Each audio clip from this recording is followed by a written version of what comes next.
నాకు తెలిసిన ఒక చెల్లెమ్మ ఉంది. ఒకరోజు ఫోన్ చేసింది, నిజం చెప్తున్నా.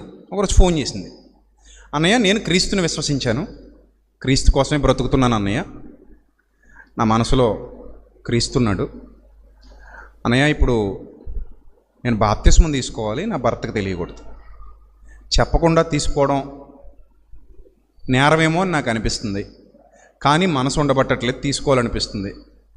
తీసుకుని వెళ్ళిపోతాను అన్నయ్య, మళ్ళీ ఇంకెప్పుడు మీకు ముఖం చూపించను, మీకు కనబడను, లైవ్లో మాత్రం వింటాను, చెయ్యొచ్చా అని అడిగింది. చెయ్యొచ్చు అన్నాను తప్ప చేయకూడదు అని అనలేదు నేను. ఆ అమ్మాయి వచ్చింది, గంటరాజు అన్నయ్య వాళ్ళ జేగురుపాడు అక్కడ ఏదో మొత్తం మీద ఒక రేవు చూశారు. నైట్ వాళ్ళు కారులో వచ్చారు, చక్కగా అక్కడ బాప్తిస్మం ఇచ్చేసాం ప్రార్థన చేసి. ఆ రోజు నుంచి ఈ రోజు వరకు మళ్ళీ ఆ చెల్లెమ్మ నన్ను కలవలేదు.